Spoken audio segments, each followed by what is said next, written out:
অতীতে দেখলে দেখা যায় যে অসংখ্য ধর্ষণ মামলা হচ্ছে, যেটা বিচারাধীন, কোনো বিচার নাই। ধর্ষকরা বুঝে গেছে, ধর্ষকরা জেনে গেছে যে ধর্ষণ করলে, টাকা খরচ করলে তারা জামিন পেয়ে যাবে, জামিন পেয়ে তারা আবার শিকারের জন্য হায়নার মতো খুঁজতে থাকবে। সো এটা একটা রুলস হয়ে গেছে।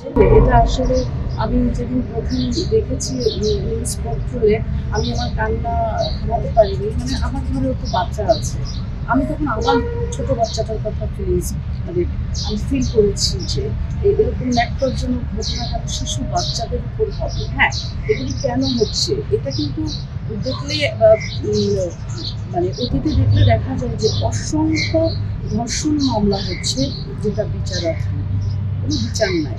ধর্ষকরা বুঝে গেছে, ধর্ষকরা জেনে গেছে যে ধর্ষণ করলে, টাকা খরচ করলে তারা জামিন পেয়ে যাবে, জামিন পেয়ে তারা আবার শিকারের জন্য হায়নার মতো খুঁজতে থাকবে। সো এটা একটা রুলস হয়ে গেছে। এবং এই যে ধর্ষণকারী যারা ভিকটিম হচ্ছে, তারা সমাজে একদম কিন্তু নিম্ন শ্রেণী, কিংবা একটু যাদের আর কি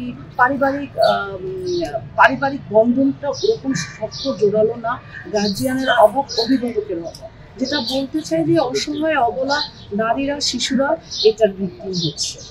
এখন যে আসলে অবস্থা, নিরাপত্তাহীনতা আপনি তো আসলে শিশু না, বাট সব বয়সী মানুষদের নিরাপত্তাহীনতা তৈরি হয়েছে। আমরা চলচ্চিত্রের শিল্পীরা তো একটু বেশি নিরাপত্তাহীনতায় ভুগি, কারণ আমরা তো আসলে পাবলিক প্রপার্টি, আমাদের সবাই চিনি। তারপরে আমি আমার যতটুকু সম্ভব নিজের নিরাপত্তা আমি নিজে দেওয়ার চেষ্টা করি। তো আমাদের বাংলাদেশের যে প্রবলেমটা, আমি যেটা ফিল করি, কিংবা আমার চিন্তাধারা থেকে যেটা আসে, আজকে কিন্তু আসিয়া একটা প্রতীক। এই আসিয়া মতো হাজারো আসিয়া কিন্তু ধর্ষণ হচ্ছে, যার নিউজ আমরা জানি না।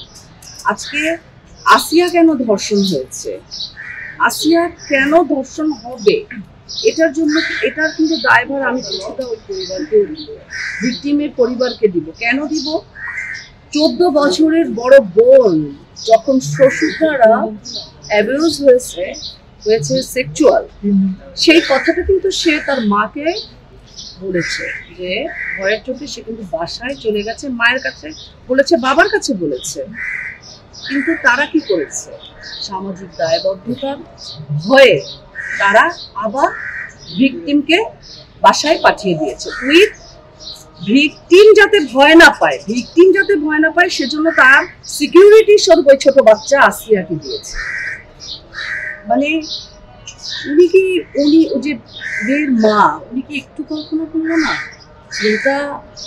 চিন্তায় আসলো না এই ছোট দুটি বাচ্চা, ও 14 বছরে, ও 8 বছরে, কে কার নিরাপত্তা দিবে?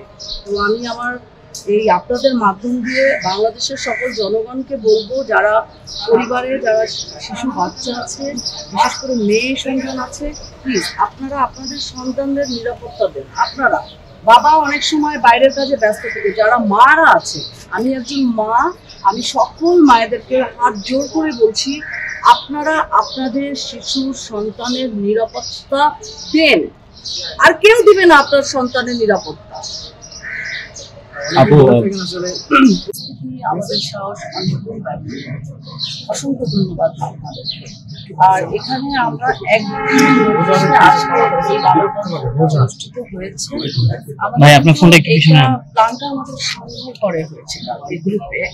তো একদিনের নোটিশে যারা প্রেজেন্ট আছে, আমাদের নিউজের প্রবলেম হচ্ছে, এত শর্ট টাইমে যারা আসছে, আমরা আসলে আমাদের ভালো লাগছে যে এত কম সময়ের মধ্যে এতজন এসেছে। আর যারা আসে নাই, হয়তো তারা পার্সোনালি কোনো কাজে ব্যস্ত আছে, কিংবা দেশের বাইরে আছে।